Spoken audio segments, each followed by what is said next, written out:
Encuentro Internacional de la Desbandada, le damos paso a Maite Mola, vicepresidenta primera del Partido de Izquierda Europea, que nos quiere dirigir unas palabras de salutación. Espero que se me oiga bien, compañeros, compañeras, camaradas. Os quiero también pedir disculpas por tener tantas ganas de ser la primera, pero es que estoy en Bolivia, estoy en La Paz, en la toma de posesión mañana del compañero Lucho Arce y del compañero David Choquehuanca. Y por eso ando un poco, primero, con 5 horas de diferencia y segundo, pues con muchas reuniones, ¿no? Pero para mí era importantísimo participar en la desbandada. He dejado a Evo Morales, que estaba hablando en online, por venir a estar aquí, porque hace mucho tiempo que tenía ganas de estar presente allí. Y este año de nuevo no ha sido posible a causa, bueno, de las razones que todos conocemos. Manu Pineda está conmigo aquí en La Paz, estamos juntos. También está Enrique Santiago, estamos unos cuantos compañeros. Bueno, yo estoy aquí como Partido de la Izquierda Europea, pero estamos aquí trabajando. Manu Pineda me ha pedido que os salude y os pida disculpas porque él debería haber hecho un vídeo, pero realmente os tengo que confesar que vivimos al día, o sea que nos convocan reuniones de una hora para otra y ha sido imposible.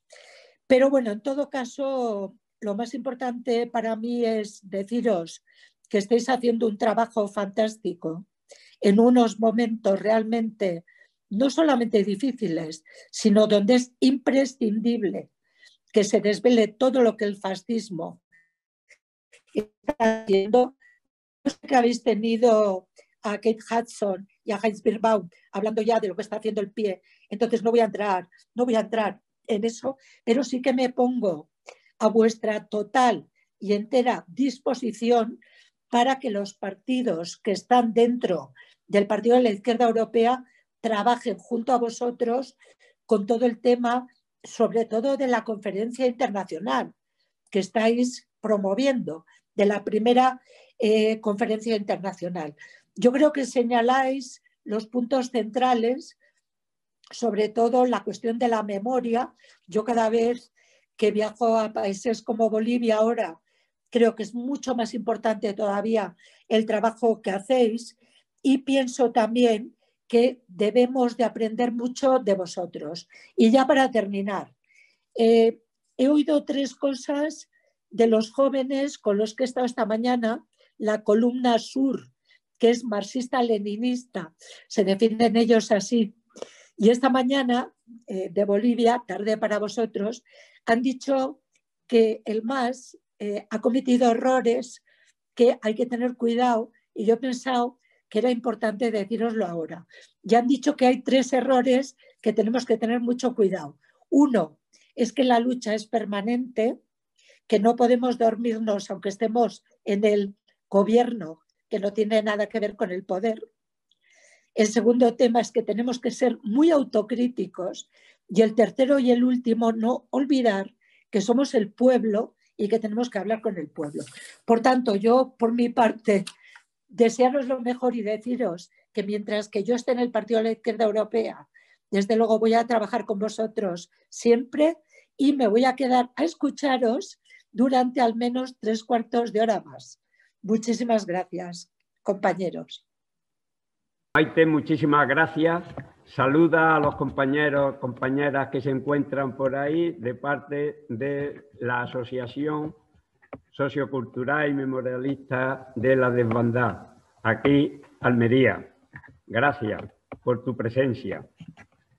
Y ya me dirijo a todos los presentes y ausentes, los que están a través del vídeo, para deciros que vamos a poner con este acto el punto y seguido, ya que otra en este momento empieza la preparación de la quinta marcha integral de la desbandada para el año 2021. Y vamos a dar los primeros pasos en esta tarde para poner y sacar adelante, como ha salido este encuentro, el primer Congreso Internacional allá por el año 2022, si la pandemia nos lo permite. Ha llegado la hora de las conclusiones de este ajetreado y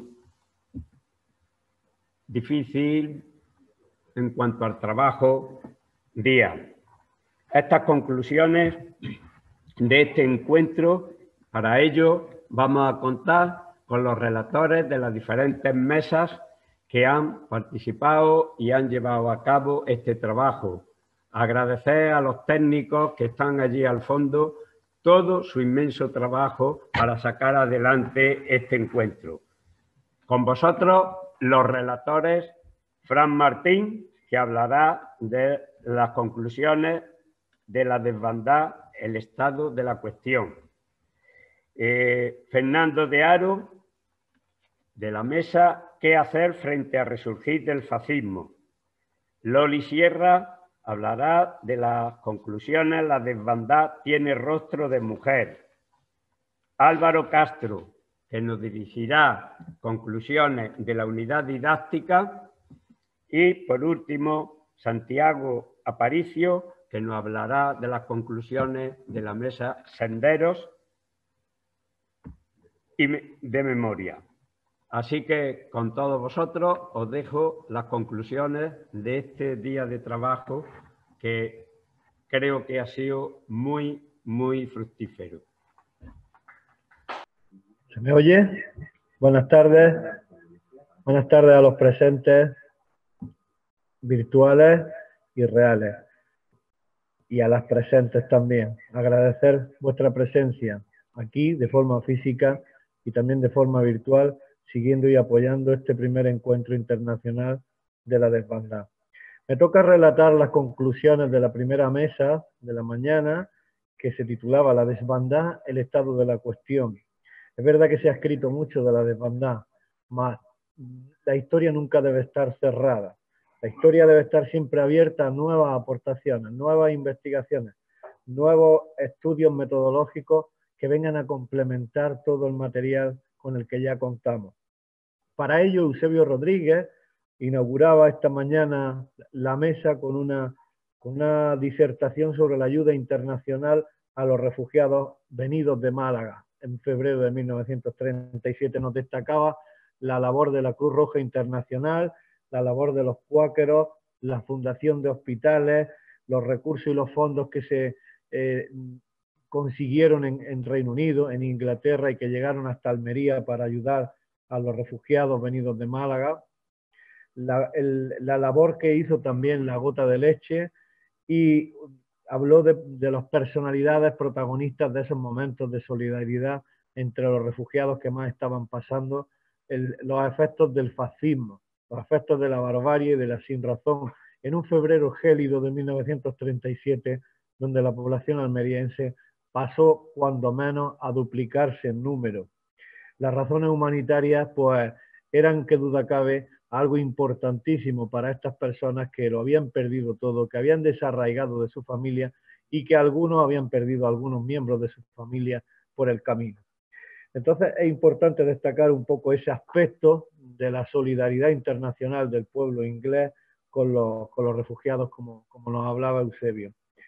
A continuación, el que os está relatando, Fran Martín, le hizo un resumen sobre la Almería bombardeada entre el 36 y el 39. Y para ello, pues, estuve destacando y relacionando que el famoso bombardeo, el más conocido junto con el bombardeo alemán, el del Canarias, que era de los primeros, que no fue el primero que sufrió la ciudad de Almería, el primero fue el 3 de septiembre, cuando cayeron unas bombas en el Alquián del año 36, pero ese del 8 de noviembre, del crucero Canarias, que bombardea los depósitos de la Cansa en el puerto de Almería, no había sido un hecho aislado, porque ya se estaba desarrollando en otras zonas de la retaguardia republicana. Concretamente había tenido ya un precedente en la ciudad de Málaga el 22 de agosto, cuando estaban bombardeando la aviación franquista los depósitos del gasoil, de la Georgia Oil y de la Kansas. Era un objetivo de guerra, minar la posibilidad de que el ejército republicano o que las tropas republicanas o que la retaguardia republicana, las milicias y el ejército popular de la República, que empieza a funcionar a partir de enero del 37, pudieran manejar y movilizar a todas sus tropas. Así las cosas, esos bombardeos que comienzan, que parece que tienen unos objetivos militares según los trazados que orquestó Carlos Haya desde el inicio de la contienda, van a mezclar rápidamente la deshumanización, van a mezclar las víctimas humanas, ya no van a existir objetivos plenamente militares como vías férreas o como aeródromos, como el bombardeado de Roquetas el 21 de enero del 37, como una operación de limpieza antes del cerco de la ciudad de Málaga. Ya estaban avistando los vuelos de reconocimiento franquistas, creaban croquis, situando donde estaban los aeródromos republicanos. Y uno de ellos, el de Roquetas, bombardeado antes de la huida masiva de Málaga. Pero los refugiados que vienen de Málaga y las refugiadas que vienen de Málaga y llegan a Adra se encuentran el 7 de febrero un bombardeo atroz en la calle Natalio Rivas, lo que conocemos como la carrera de Adra. Un sinfín de víctimas mortales que tuvieron que cargarlas en camiones y que hay testimonios de esas tragedias todavía que nos están narrando aquella máxima expresión del dolor, de la tragedia y de la sinrazón y la barbarie con la que el fascismo trató a la población civil, a refugiados que habían venido y refugiadas de Málaga. Algunos también adderitanos y adderitanas perecieron allí. Una niña sobrevivía llorando mientras su madre estaba ya, había claudicado, había expirado, efecto de la metralla de ese bombardeo atroz que sufrió la localidad de Adra. No sería la última vez que la localidad de Adra sería atacada desde el aire, pues en septiembre del año siguiente también reincidieron los franquistas bombardeando esa localidad. Mi pueblo natal, Berja, también fue bombardeado por el franquismo el 25 de mayo del 37. Y la capital de Almería, amén del archiconocido bombardeo alemán del 31 de mayo del 37, fue bombardeada 53 veces por aire y por mar. Y quiero destacar, para terminar la conclusión de mi intervención, como segundo de la mañana de esta mesa, con el bombardeo atroz del 12 de febrero del 37, cuando ya hay cientos de miles de malagueños y malagueñas, personas venidas de Málaga, en definitiva, en la ciudad de Almería. Están en las calles, están pasando penurias, los pastores están regalando la leche en la plaza de Pavía a una ingente cantidad de niños desnutridos, desvalidos, muertos de hambre y de frío, y la aviación franquista vuelve a golpear a los refugiados y refugiadas venidos de Málaga. Más de 50 víctimas mortales y más de 100 heridos, firma un parte en el archivo municipal de Almería, las instituciones franquistas. Los bombardeos siguieron durante toda la guerra y prácticamente hasta el final.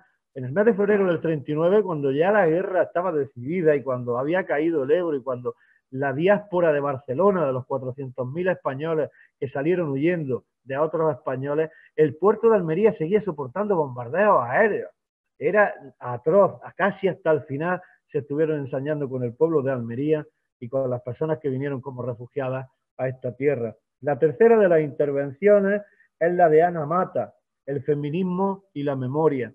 Nos ha hecho una grandísima síntesis de las mujeres de la carretera de la muerte, sobre todo las vivencias que está haciendo la Asociación Senderista de la Desbandada.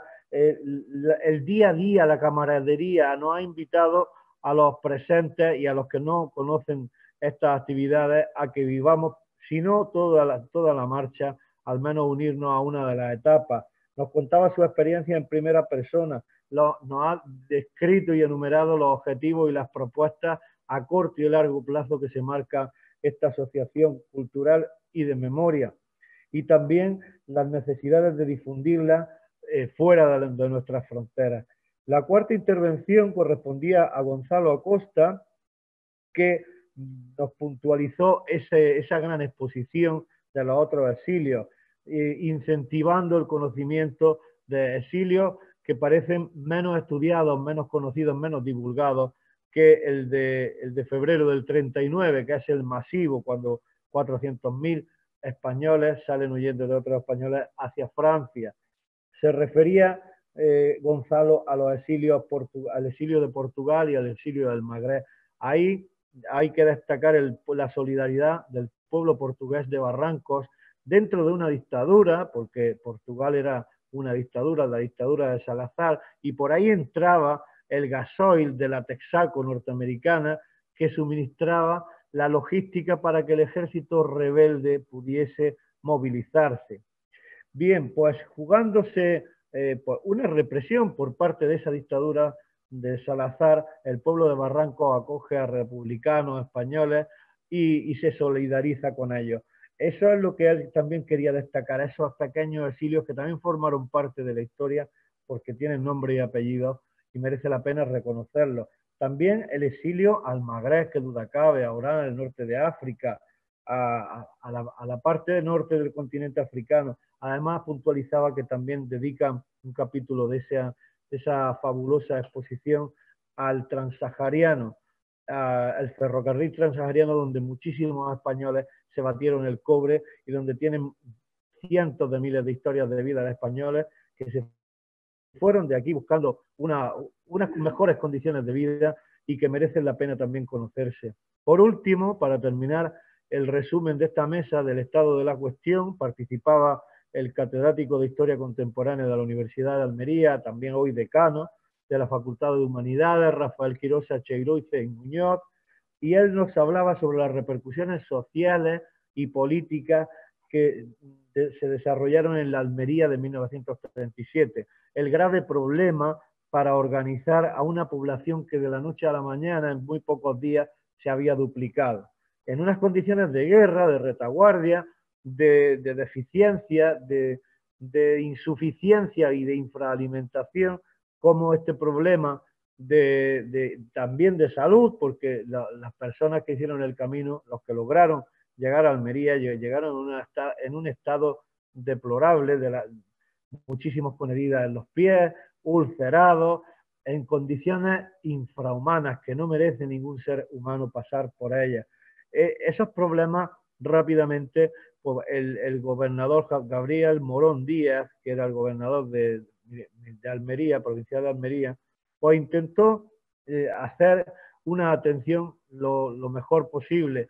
Lo que está claro fue que el pueblo de Almería fue solidario con los malagueños y con las malagueñas y con los venidos de Málaga, que no todos eran malagueños y malagueñas, que intentó acoger y que acogió a familias de refugiados.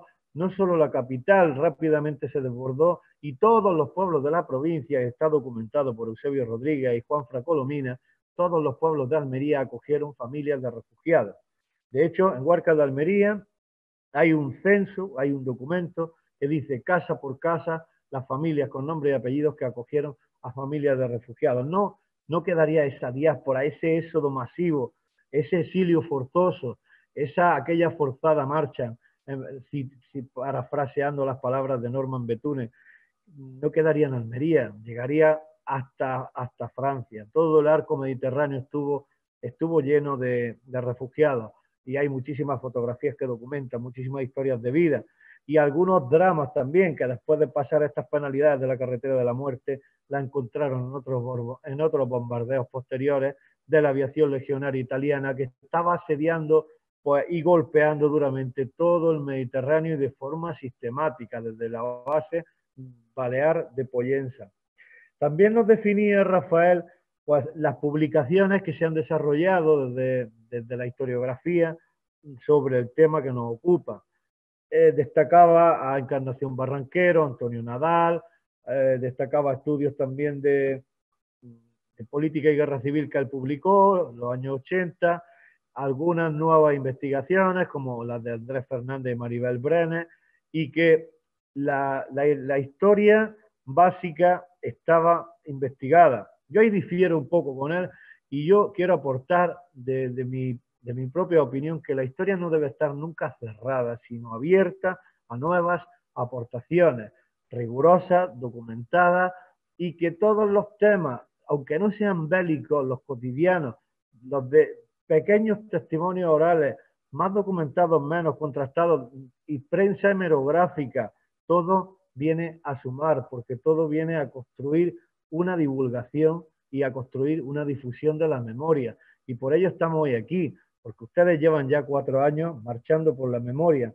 Así que, para terminar este análisis de las conclusiones de la mesa, la desbandada, el estado de la cuestión, pues les pido un fuerte aplauso a la organización y que sigamos siempre marchando por la memoria y por la dignidad de los olvidados. Muchas gracias. Sí, vale. Bueno, buenas noches a todos. Las conclusiones breves que ha llevado en la mesa de la cual yo soy relator,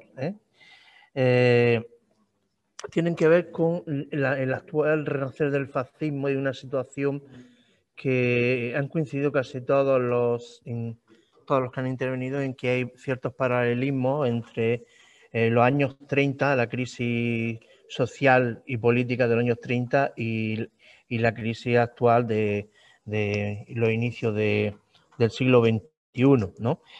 En esta mesa han concurrido una serie de muestras de activistas y de grupos memorialistas que han estado trabajando en diversos territorios y en diversos niveles, es decir, no son homogéneos ni nada, y han planteado pues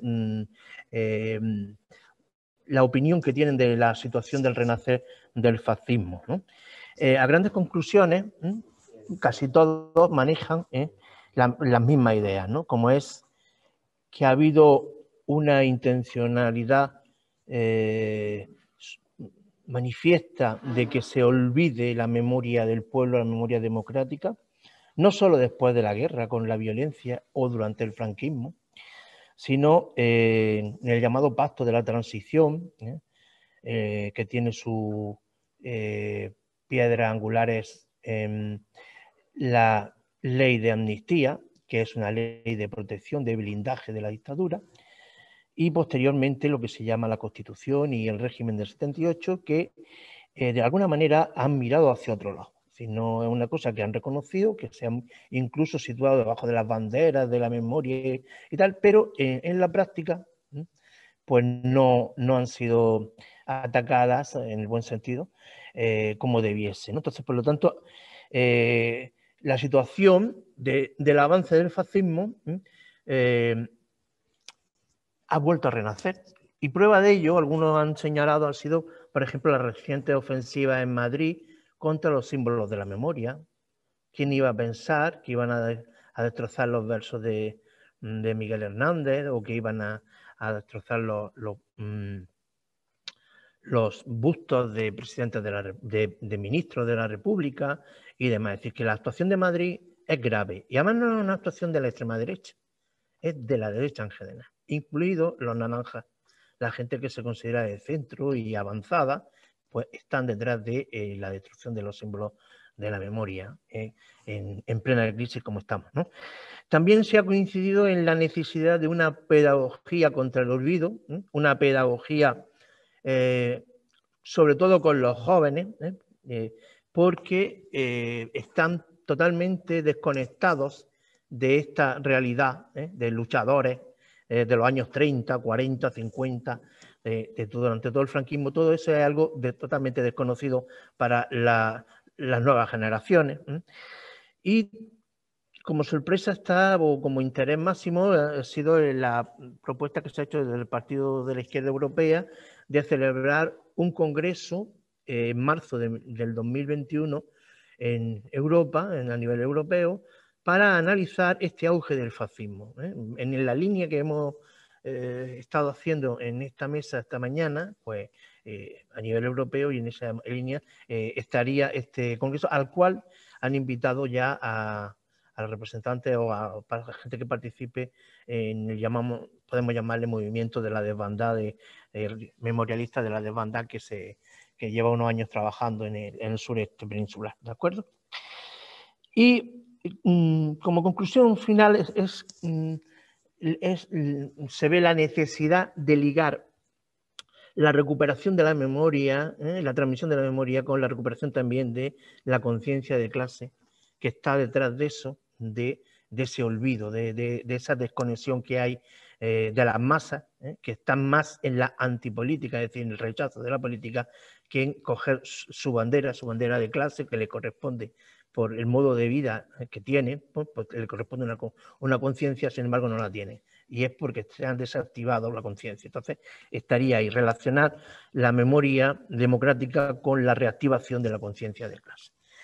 Brevemente, muy brevemente, si manejo esto, porque la tecnología y yo somos de siglos diferentes, voy a señalar las intervenciones de los participantes de esta mañana.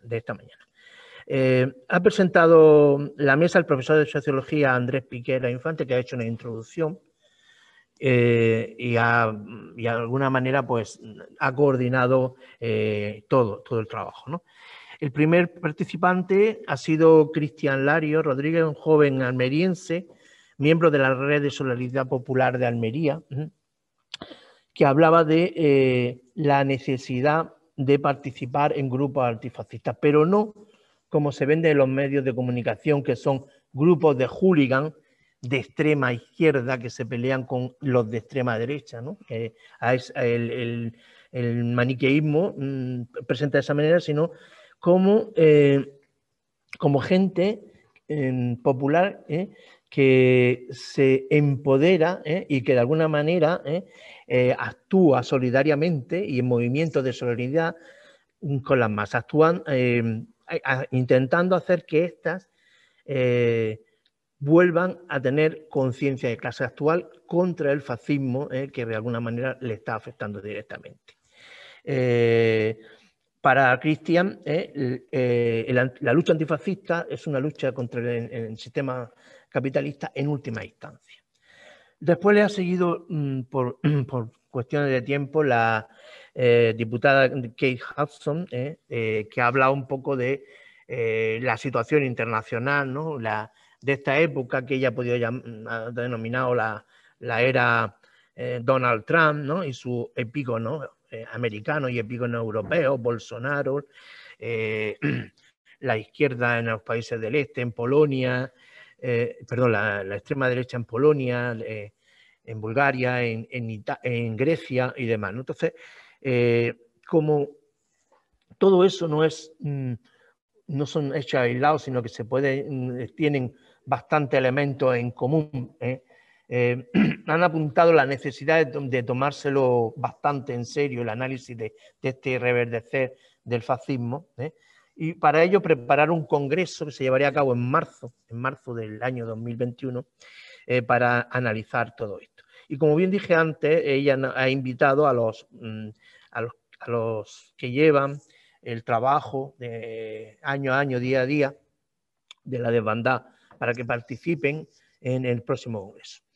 El siguiente intervenir ha sido Luis Suárez Carreño, que trabaja en un grupo llamado La Comuna, y para él ha trabajado sobre todo en recuperar y en activar la memoria de los que fueron muertos, presos, perseguidos, represaliados por el franquismo, y que ahora están totalmente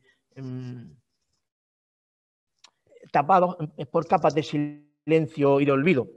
Entonces, desde la Asociación de Víctimas del Franquismo, lo que quieren es, de alguna manera, que existan mecanismos de divulgación de memoria democrática y que denuncien este ahogamiento. Están esperando a que las generaciones dejen de existir, de que ya no haya gente que recuerde la dictadura, ni los presos, ni los testimonios, y que eso se quede para los libros de historia. Y por lo tanto, Luis, como todos los que están trabajando en el movimiento de la Comuna, lo que quieren es trasladar el movimiento memorialista lo máximo posible a la sociedad. El siguiente ha sido Manuel Ruiz García, de la Asociación de Víctimas de la Transición, más moderno, hermano de un estudiante muerto, no me acuerdo, es muy famoso, Arturo, hermano de Arturo Ruiz, que no quería intervenir directamente, pero al llevarlo en la familia y tal, finalmente actúa. Pero sobre todo, y lo ha dicho al final, lo ha hecho de la mano del recientemente fallecido Chato Galante, ¿no? Un hombre que ha fallecido por el COVID y que ha sido del que, digamos, su mentor, el que le ha empujado, y que ahora él pues lo agradece y toma el testigo, lo toma de una manera, ¿cómo diría yo? Se siente orgulloso de ello. Bueno, el trabajo mayor que se está llevando es la denuncia de las actividades de Rodolfo Martín Villa, que bajo su carrera política, no ya como joven político franquista de ser gobernador y demás, sino como ministro de Gobernación, pues hay casi un centenar, no me acuerdo el número, 90 y tantos víctimas de las fuerzas de orden público que han quedado totalmente tapadas, por eso que hablamos de la ley de amnistía y otras, y que finalmente en el 2014 han logrado que en Argentina se le abra causa a Martín Villa, no sin que desde aquí se proteste por muchas personas, como puede ser Felipe González o el que tenemos, ¿cómo se llama en Europa? Esto de la memoria es mala para mí, Borrell, o Borrell, que han puesto el grito en el cielo por la situación de incomodidad de Martín Villa, ¿de acuerdo? Después de Manuel Ruiz García la intervención la ha hecho Ángel del Río, de Amical Mauthausen, y su intervención ha sido más bien desde el punto de vista de la docencia, como él, que es un gran divulgador de la pedagogía de la memoria y tal, estamos metidos en movimientos universitarios, sobre todo de enseñanza media, pues constata que no hay conocimiento del pasado, ¿no? Y lo constata a través de encuestas que él hace a los propios chavales con los cuales va a trabajar, y en esas encuestas se reflejan de que no hay conocimiento no tienen conocimiento de los hechos del pasado y demás, ¿no? Y los pocos que lo tienen son a través de su interés por el cine histórico o los documentales históricos, que realmente hay un tipo de persona que le gusta, entonces esos sí están puestos al día. La otra información la obtienen por lo que sale en televisión, que de vez en cuando sale algo, o son directamente obtenidos de la transmisión oral dentro del seno de la familia.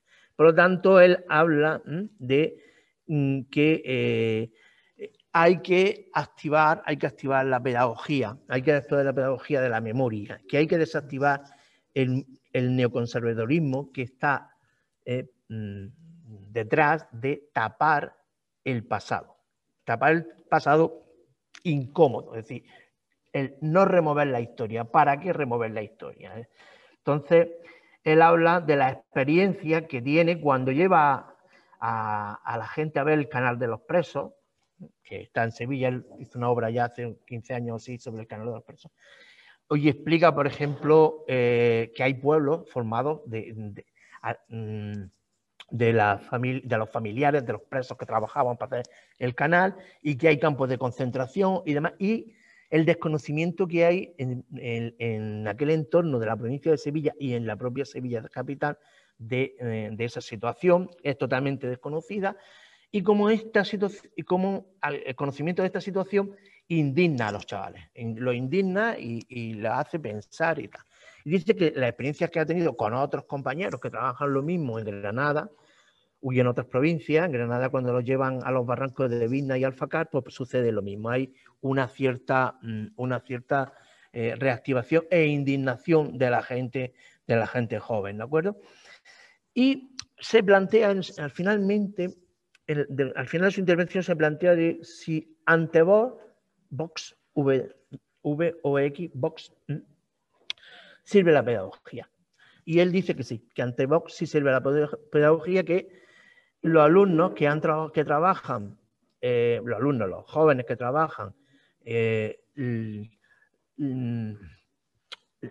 tema de la memoria, que se les de alguna manera muestra, inmediatamente hacen paralelismo entre el presente y el pasado. Inmediatamente identifican a quienes hacían una cosa en el pasado y quienes la están haciendo y presentando en el presente, sin tener que empujarle ni adoctrinarle. Inmediatamente los alumnos rápidamente hacen esos paralelismos. Entonces, pues él aboga por la pedagogía.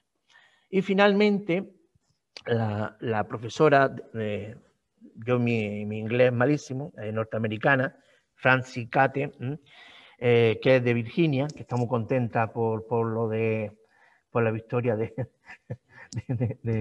Biden. Bueno, pues ella contactó con el movimiento memorialista gaditano, especialmente el de San Fernando, que es donde estuvo quizá la base mayor de represión en torno a los cuarteles de la Armada, y habla de cómo este grupo, que en un momento, como todos los memorialistas, pues dan un paso, es un movimiento de nietos.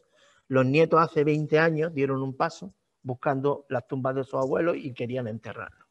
Y ese movimiento en 2 décadas ha ido más allá. Ya no es gente que se ha limitado a buscar los huesos de su abuelo y enterrarnos dignamente, sino que inmediatamente han empezado a revertir la lucha de su abuelo, el testigo democrático de esta gente que fue represaliada,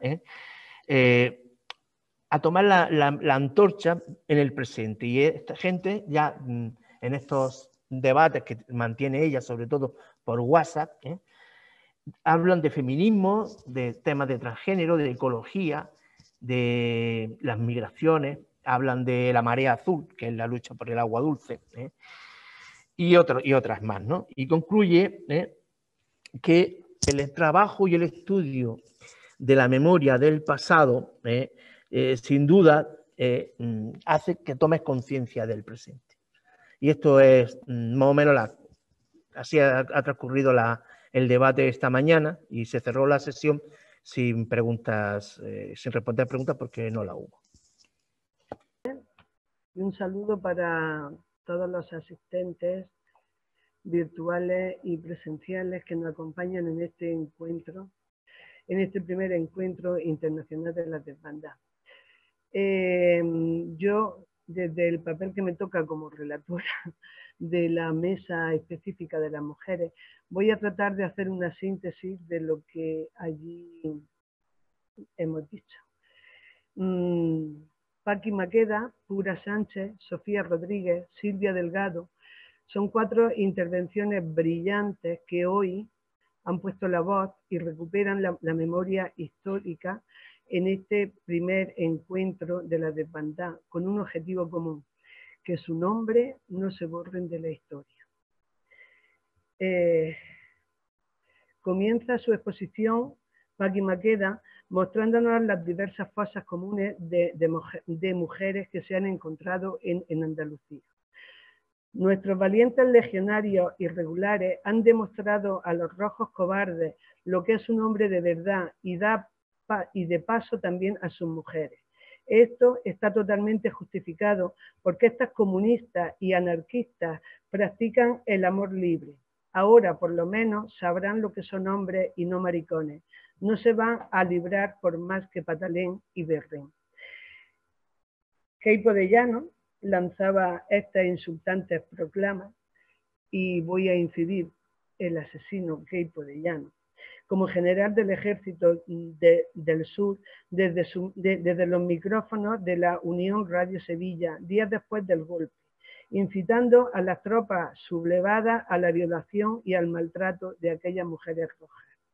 Según los datos de los que actualmente se dispone, las 5 principales fosas se sitúan en Sevilla. son fosas exclusivamente de mujeres. En Sevilla se encuentran en la Puebla de Guzmán y Fuentes de Andalucía, en Cádiz, en Grazalema. Y los hechos se sitúan entre el mes de agosto del 36 y finales del 37.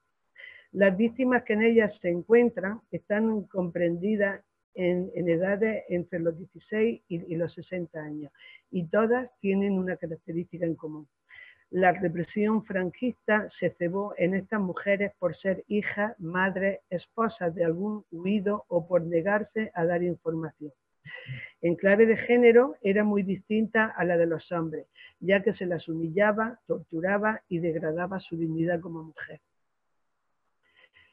Sigue Pura Sánchez con su intervención y a través de las escenas que fotografió Norman Bethune, rescata yo no sé pronunciarlo, perdonadme, pero un compañero en las tareas de rescate y atención sanitaria del médico canadiense de Norman Bethune a lo largo de los más de 200 kilómetros de la llamada carretera de la muerte.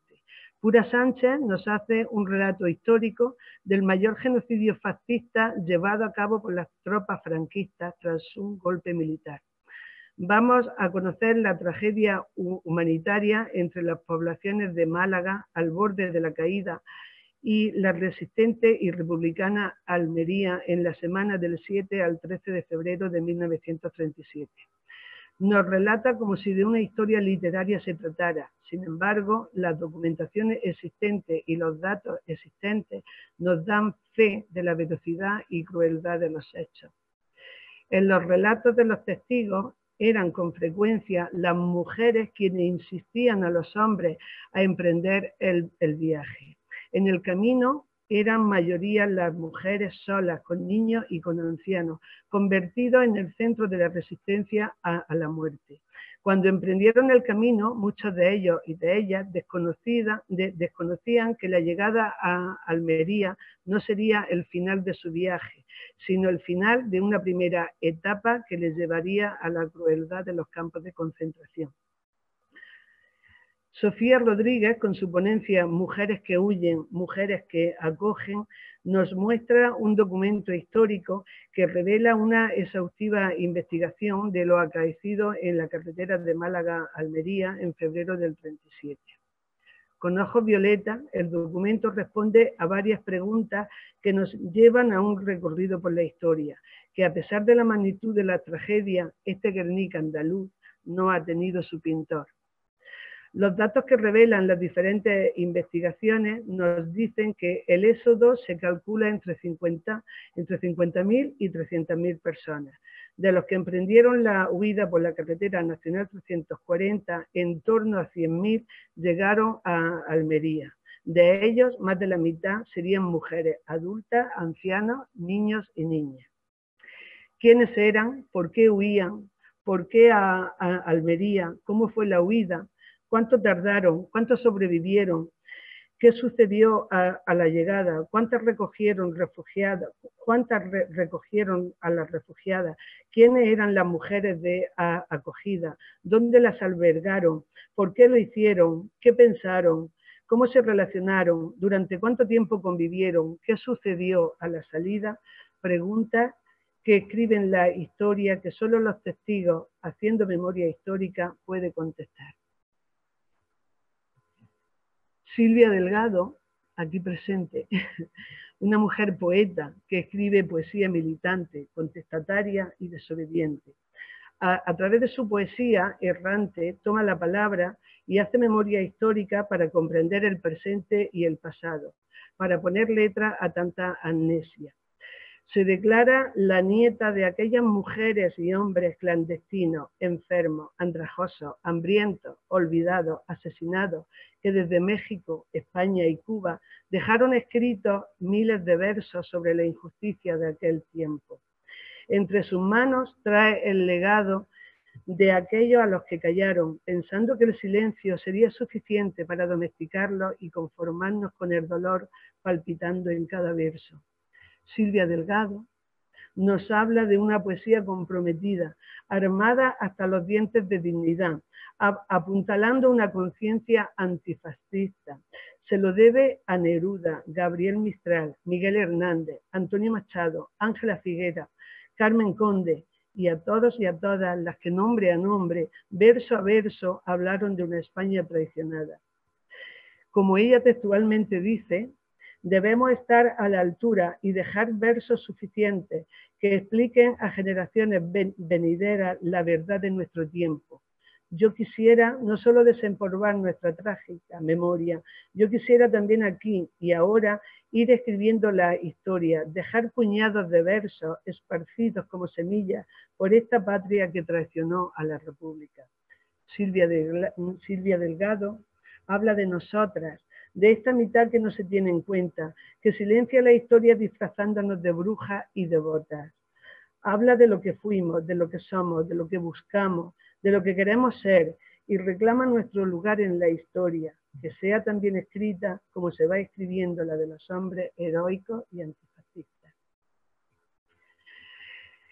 En la mesa y desde la mesa hemos hecho una reflexión y que nos dice que entre aquellas miles de personas se encontraba un número muy alto de mujeres, niñas, adultas y ancianos, como ya nos han dicho estas 4 ponencias. Ellas fueron madres y guías, sustento de la unión familiar en aquellas circunstancias, protectoras de sus hijos y padres hasta conseguir, en cierta medida, llevarlo a salvo hasta nuestra provincia. Muchos son los testimonios y fuentes documentales que así lo prueban. Llegada a Almería, el papel de la mujer fue la de protectora y pilar fundamental para el sustento moral, físico y alimenticio de la familia. Ellas se enfrentaron a las autoridades civiles de cara a conseguir unas condiciones mínimamente dignas de habitabilidad, no para ellas, sino para su familia. Muchas venían viudas o sin saber en qué lugar se podrían encontrar a sus esposos, padres o hermanos. Fueron las cuidadoras de los ancianos, fueron víctimas y protagonistas de las barbaridades de la guerra, pero también fueron heroínas de lo cotidiano, luchadoras contra la resignación y la imposición de un modelo de mujer encorsetado. Muchas mujeres de aquella muchas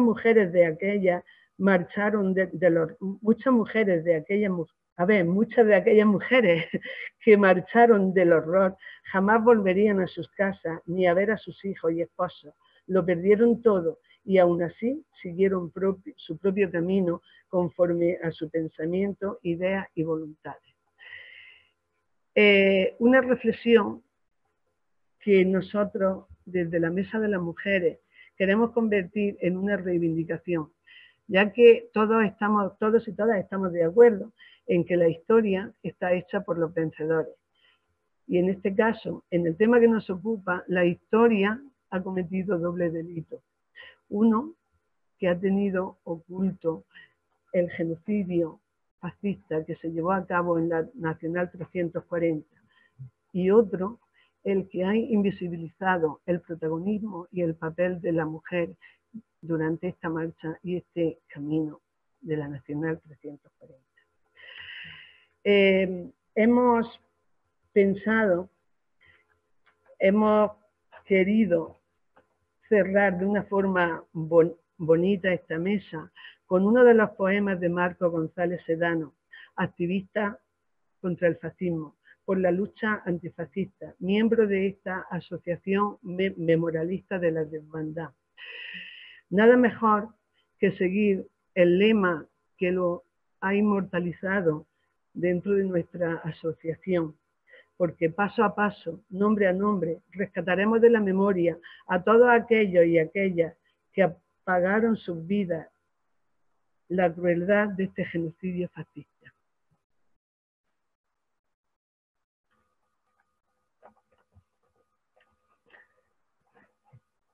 La desbandada, los pasos rompen olvido. Aquí nos faltaba algo, era un trozo de recuerdo secuestrado en la memoria. Vamos caminando, asomada entre la tierra, la muñeca de trapo lleva una bala en la mano, parece que pretendía parar la muerte. Detrás de la piedra hay una niña dormida. Sin embargo, aquel cráneo que está prendido en la rama lleva la marca grabada de una bomba incendiaria. Seguimos el paso. En cada vaguada nos salen las sombras, aviones de guerra, barcos de guerra, y todos disparan. La sangre del refugiado baja a la mar, destiñe las olas en un rojo tintero que pinta las rocas. Nosotras seguimos sendero. ¿Qué ocurrió en el camino? Que cada vez que sembramos grano, las espigas de la cebada sacan caritas doradas que quieren seguir andando. ¿Qué tirano podría matar a una gente desarmada, cansada de caminar de la noche a la mañana? Nacional 340, lugar de la desbandada. Ese fue nuestro sendero. ¿Para qué quieren ir más lejos los que busquen la redención, que elijan este destino? Que no esperen el perdón, ese no lo da el camino. Que pidan justicia y reparación, que los muertos descansen en paz, lejos de las cunetas donde duermen los demás. Marco González Sedano. A todas y a todos, las aquí presentes y las que estáis siguiéndonos desde casa.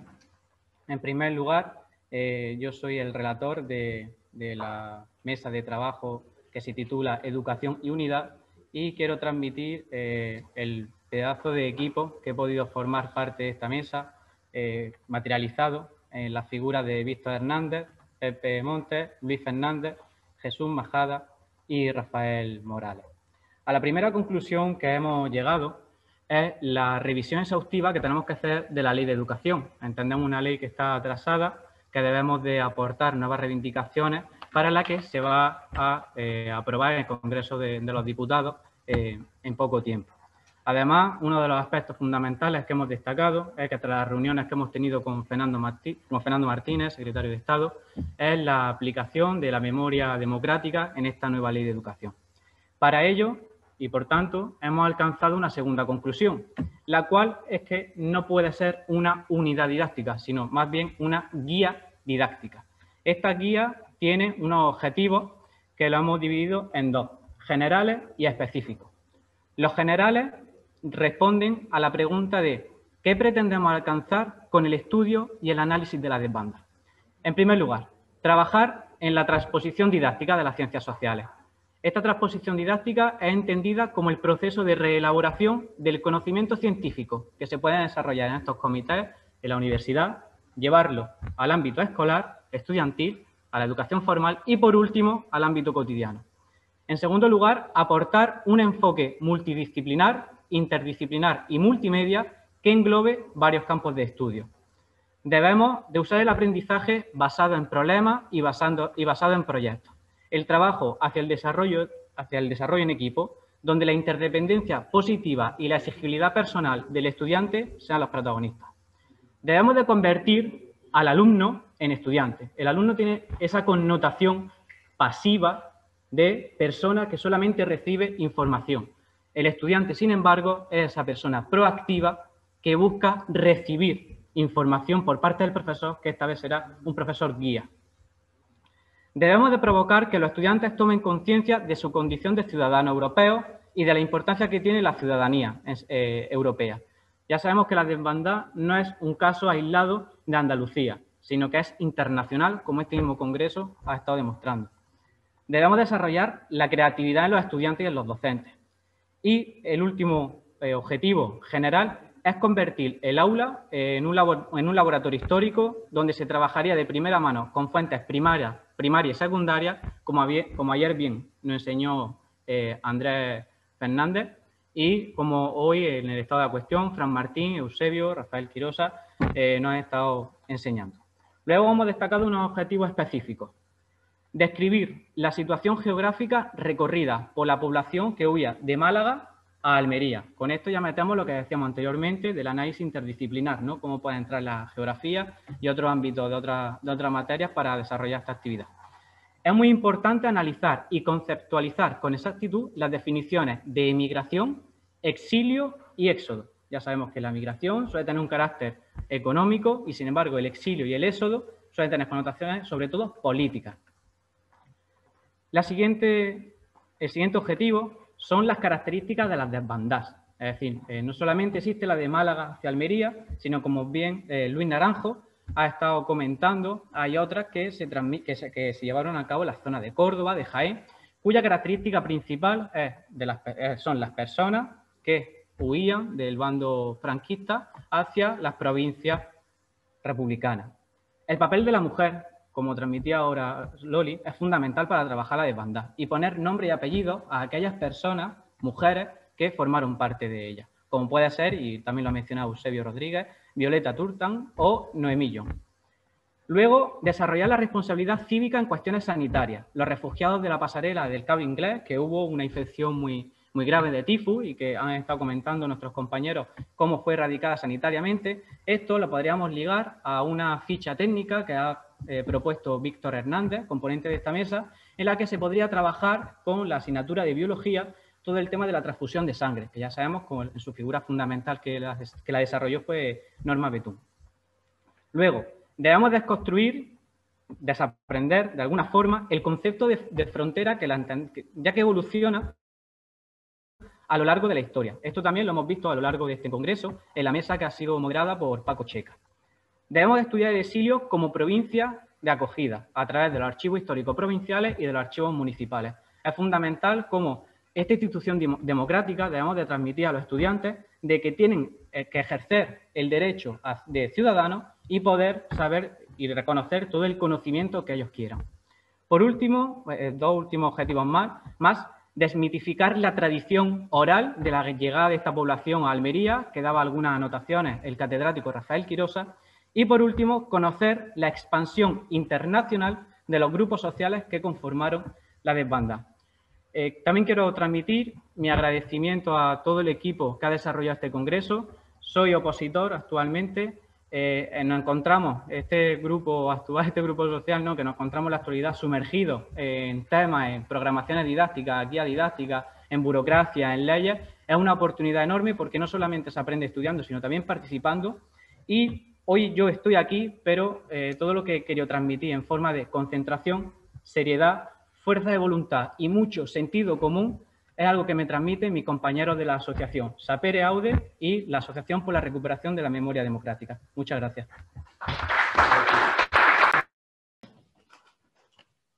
Buenas noches a las que nos acompañáis aquí y a las que estáis detrás en las redes. Los senderos de memoria son espacios de igualdad, libertad, solidaridad, justicia social y constituyen una de las actividades más tenaces para conseguir de manera definitiva el fin de la impunidad del franquismo y la verdad, justicia, reparación y garantía de no repetición que hará de la nuestra una sociedad realmente democrática. En el grupo de trabajo de Senderos hemos contado con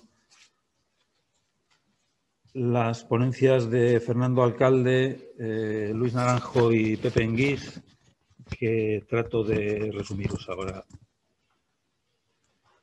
Fernando Alcalde nos ha presentado su Asociación de Memoria Histórica de la comarca de la costa de Granada, con sus trabajos de investigación y difusión centrados en dos líneas. Por un lado, la lucha guerrillera que tuvo lugar en ese ámbito y por otro, como no podía ser de otra manera, en los sucesos ligados a la toma de Málaga, en particular la desbandada y la estabilización del frente en la zona de Motril o en la línea Motril-Mulhacén, que se realizó por la 23 División Republicana y la 13 Brigada Internacional a partir de febrero-marzo del 37. En sus trabajos de investigación han documentado y catalogado todos los vestigios de este frente o de estos frentes al sur de Sierra Nevada, como decía, desde el Mulhacén hasta la costa. Y han trazado el mapa de fosas de toda la comarca. Pero nos decía Fernando que este trabajo necesita el complemento de los senderos. Hacen falta los senderos que recorran todos estos espacios, que recorran todos estos vestigios y que muestren lo que fue y que recuperen la memoria de lo que ocurrió. Ellos tienen trazados unos 60 kilómetros de senderos en esta zona. Y como ejemplo, pues nos ha mencionado el fuerte de Carchuna, que fue escenario no solo del conocido episodio del rescate de los mineros asturianos, sino que después fue un centro de detención y de represión en los años inmediatos o posteriores a la guerra. Y nos ha citado también el sendero del Mulhacén, en el que se pueden recorrer todavía muy bien conservadas muchos de los vestigios y fortificaciones que se realizaron, como decía antes, en marzo del 37, y que fue un frente estabilizado hasta el final de la guerra, por lo que los combatientes, especialmente de la Brigada Internacional, estuvieron en ese frente y pasaron allí 2 inviernos, en las condiciones que podéis imaginar, por encima de los 2.500, 2.700 metros de altura. Él ha finalizado su intervención con una serie de propuestas muy específicas de trabajo para la red de senderos que son de mucho valor y que queremos recoger tan pronto como sea posible para iniciar una estrategia a corto y a medio plazo, que conecta con lo que nos decía Luis Naranjo. Empezaba su intervención insistiendo en la importancia de los senderos de memoria, como creadores de conciencia antifascista, en los que es necesario enfatizar sus valores divulgativos, los valores ambientales y los valores etnográficos de las zonas que recorren. Propone que sería un objetivo que cada provincia tuviera una guía de los senderos de esa provincia, acompañada del material didáctico correspondiente, con claves para entender lo que ocurrió durante la guerra y durante la resistencia antifranquista que tuvo lugar en esas zonas. Después ha pasado a una descripción general de los senderos de la provincia, enmarcados en las comarcas que quedaron o del lado de los sublevados o siguieron leales a la República. Y ha citado 3 ejemplos de algunos de los senderos que ellos tienen documentados y que recorren con cierta asiduidad. Uno de ellos parte de ellos son parte de lo que ha llamado la desbandada cordobesa, cuando desde la capital iba a ser ya tomada por los sublevados y las comarcas limítrofes, las personas tuvieron que de nuevo huir, en primer lugar para salvar las vidas y muchos de ellos para reincorporarse a la lucha desde la retaguardia, ¿no? Ha hecho una referencia también a la emboscada en el Barranco de la Huesa, en el que murieron los integrantes del Estado Mayor de la Tercera Agrupación Guerrillera.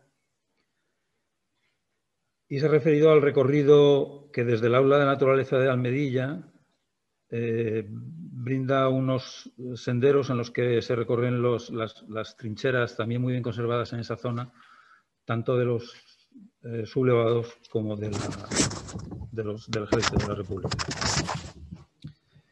Y finalmente, Tenguis, nuestro guía, nos ha hablado de la desbandada, del gran sendero de la desbandada, tanto con detalles de las rutas ya realizadas en estos últimos 4 años, como de algunos de los proyectos para el futuro. Nos ha dado detalles y mejoras ya previstas para los próximos recorridos. Enfatiza la necesidad de caminar con más asociaciones, que el sendero tiene que ser de todos y de todas. Nos ha dado datos de participación de hasta 500 personas en la marcha integral, más de 2.500 en etapas sueltas. Hemos evaluado la creciente difusión en medios de comunicación con intervenciones ya de programas de ámbito estatal. Y bueno, a partir de ahí hemos empezado a hablar de proyectos de futuro. Vamos a pasar de las balizas a los paneles informativos, a los templates de información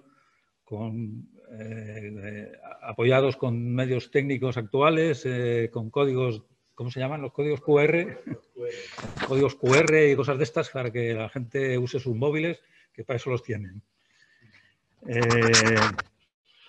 Haciendo así de un sendero también un sendero digital, que bueno, pues es lo que se lleva. Y sobre todo, nos ha mencionado el proyecto de incorporación de este sendero como sendero europeo, como GR, sendero de gran recorrido europeo, el sendero E12.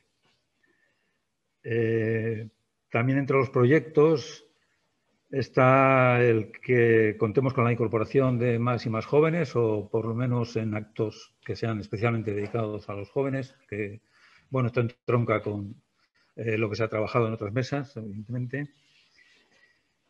Y nos ha hablado de ideas como el incorporar a la marcha la silla Julet o los bastones de ciegos para que también hacer el camino, hacer nuestro sendero cada vez más accesible a más y más personas.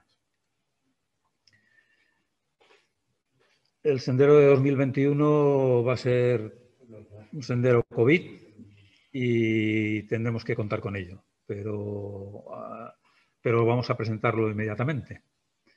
Hemos acabado en la mesa presentando el trabajo de los últimos meses de recopilación de toda esta información de senderos en la página web, que como todas sabéis ya está disponible, está ya en funcionamiento, así es que acabo con un visite en nuestra web, senderosdememoria.es. Muchas gracias. Bueno, en nuestra mesa ha intervenido Eva, que es profesora titular en la Universidad de Almería.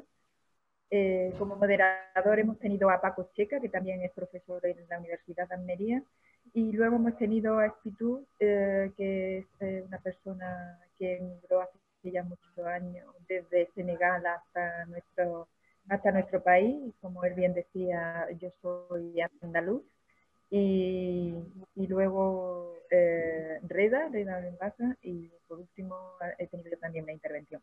Bien, hoy hemos valorado y evaluado la gestión de la frontera y de los flujos migratorios desde la Unión Europea y desde los terceros países ribereños. Y hemos hecho un análisis pues, de los procesos migratorios con la actual pandemia con el COVID-19. Y que esto últimamente no ha impedido esos flujos migratorios. Y así se han podido ver con las estadísticas que nos han facilitado, bueno, que están ahí del Ministerio del Interior.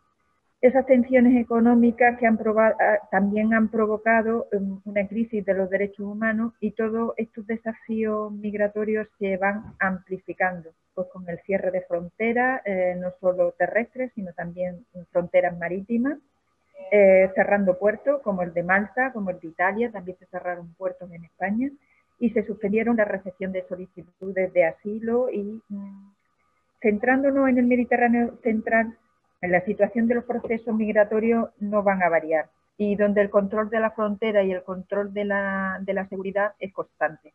También hemos hablado de los cambios de los flujos migratorios, y todo esto obedece a estrategias de índole geopolíticas y políticas. Y esto ocurre tanto en el Mediterráneo oriental como el Mediterráneo central y en el Mediterráneo occidental, que es el nuestro. Y luego, cómo se gestionan las fronteras por la Unión Europea, ¿no? Se rediseñan las fronteras, interceptando y conteniendo al flujo migratorio, y cómo se devuelven en caliente. Y luego esa faceta preventiva de la Unión Europea, que es evitando la llegada, pero esa esa llegada evitándolas de una manera opaca, sin ningún tipo de intentando que se tenga la menor incidencia en los medios de comunicación y que la información llegue con cuentagotas realmente de lo que están pasando en la frontera. Y hay tres aspectos cruciales en estas políticas, que son la reducción de los derechos de las personas, las operaciones de salvamento y de desembarco se están llevando también de una manera vulnerando derechos, la cooperación con terceros países, que hace que las fronteras las traslademos a terceros países, y la militarización del Mediterráneo. Hay inacción por parte de los Estados a la hora de rescatar, y esa anuencia de los Estados conlleva a que son las ONG las que tienen que actuar en esos rescates. Pero cuando las ONG actúan, se criminalizan.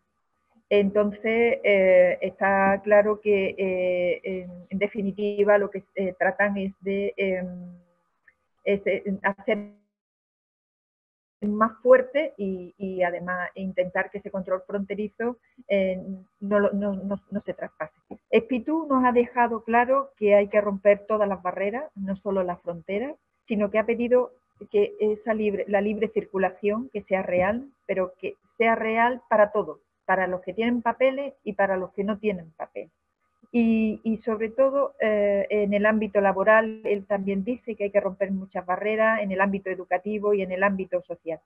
Y sobre todo hay que romper la invisibilidad de los migrantes y las barreras de convivencia. Porque el concepto de identidad, porque lo fundamental es romper el concepto de identidad entre población migrada y población nativa, ¿vale? Reda Benzasa nos ha trasladado al RIF y nos ha dado a conocer la problemática concreta que te puedes encontrar cuando tienes que dejarlo todo y salir corriendo. Es, en definitiva, una desbandada. Y los que le han tocado vivirla por razones políticas, y cómo el rey trasladó 60.000 efectivos policiales a la zona del RIF para empezar una reacción contra el pueblo rifeño. La negación de cualquier derecho y sobre todo al no tener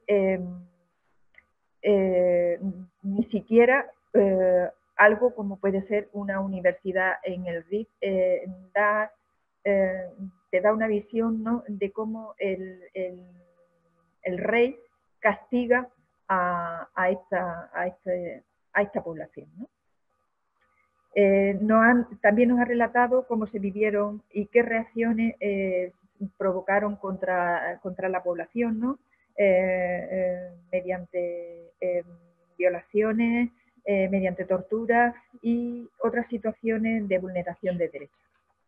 Y por último hablé sobre la militarización de la frontera y el blindaje que se está produciendo en las mismas, ¿no?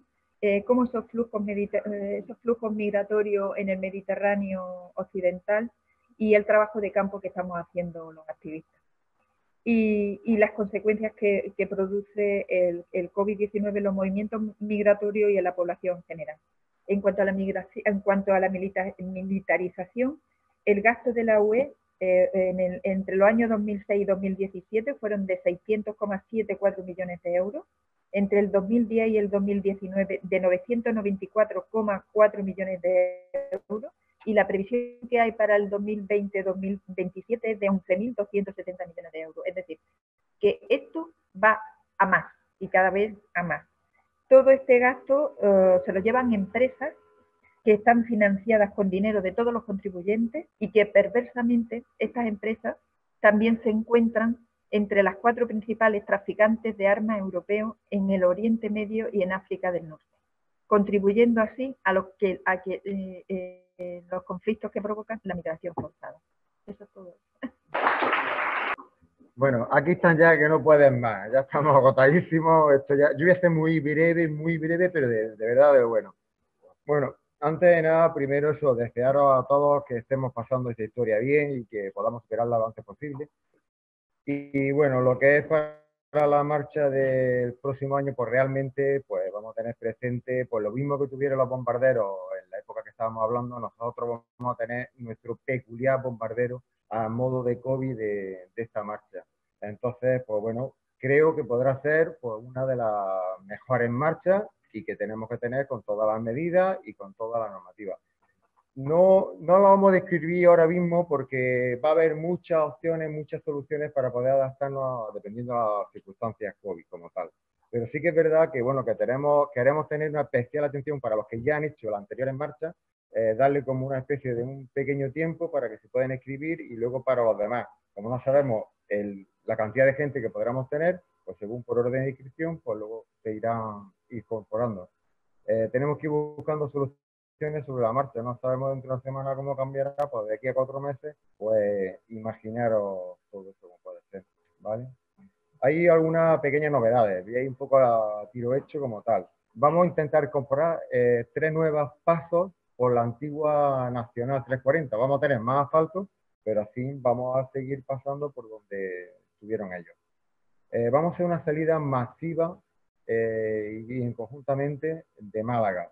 Y al mismo tiempo queremos hacer un festival republicano solidario, de tal forma que también acercar un poco a las juventudes con su música, afines y demás, aparte de conseguir pues algún tipo de beneficios para los fines que ya se definirán o ya se irán incorporando, ¿vale?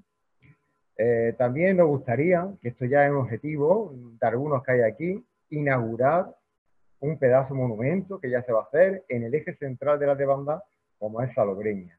Ya está el proyecto preparado, ya está el terreno, allí ya están quitándole polvillo a aquello, que está ya perfecto de la muerte, pero hay que pegarle un achuchón para intentar, a ver si fuera posible, que en esta misma ocasión pudiéramos inaugurarlo, por lo menos, sería muy buena señal, ¿vale? Y bueno, poco a poco no voy a presentar nada más ni cosillas que tenía, porque es que es verdad que ya se nos ha ido haciendo bastante tarde. La presentación, como tenemos que estar muy abiertos a las circunstancias, pues dependerá de todas esas circunstancias como podremos hacerlo. Por mi parte, poco más, y recordad también a Marcos su paso a paso y su nombre a nombre, que nosotros seguiremos con él dejando la huella en el camino, pues con nuestras valijillas, nuestras cosas, nuestras señales, para que todo el que pase, le guste o le guste menos, se la tengan que ver. Y poco más.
Llegamos al final de este gran reto que hace ya más de 7 meses que nos lo propusimos.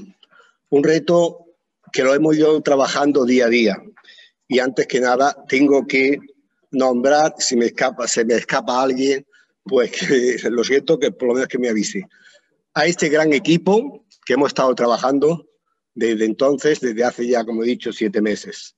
Sandro Polisidoro, Pita, Pepe Enguís, Pepe Montes, Almería, Luis, Manolo, también tengo que hacer alusión a Gabino, que no está aquí hoy presente, a ver si a Lola por aquí, a ver más, bueno, ya los técnicos, Rodri, María, efectivamente, que se ha perdido esto. Paco, bueno, y a los técnicos, que le iba a hacer también un homenaje más especial, porque efectivamente es su trabajo último, el reto de en tan pocos días. Un aplauso porque en tan pocos días ha sido un trabajo energúmeno, un trabajo de muchas horas, que el peso pues, han sido los 4, diríamos, David, Antonio y Paco Pepe. No sé si no se me queda ninguno, si no, pues que a todos y solo por ese gran equipo que hemos formado, hemos conseguido este objetivo que últimamente y cada vez con las condiciones en que se nos estaba poniendo la cosa con el tema de la pandemia, pues lo teníamos más difícil. Pero bueno, empecinado Pita y algunos más en que tenía que salir para adelante sí o sí, pues lo hemos conseguido. Lo hemos conseguido y podemos estar muy orgullosos, muy satisfechos por ese gran trabajo que hemos realizado. Y además, no ya por el trabajo, sino por las repercusiones, porque estamos abriendo brechas, porque estamos siendo referentes, no en España, sino en Europa. Y por tanto, creo que tenemos una gran responsabilidad, que vamos a seguir trabajando y creo que con este gran equipo lo podemos seguir consiguiendo todo aquello que nos proponemos.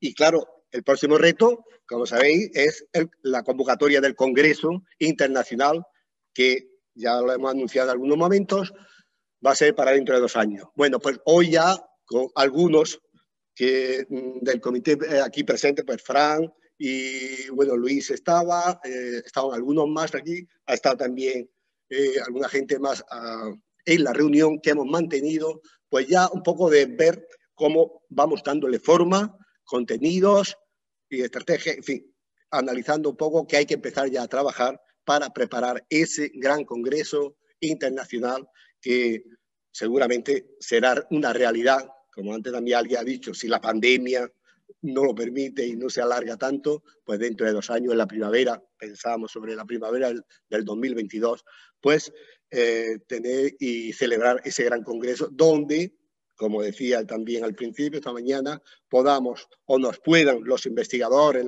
los historiadores, los estudiosos del tema de la desbandada, pueda aportarnos más datos, más verdad sobre lo que todavía no conocemos y a la vez pues seguir pues exigiendo esa justicia y la reparación y no repetición pues de este hecho del genocidio, como ya he comentado más de una ocasión, más grande de la historia de este país.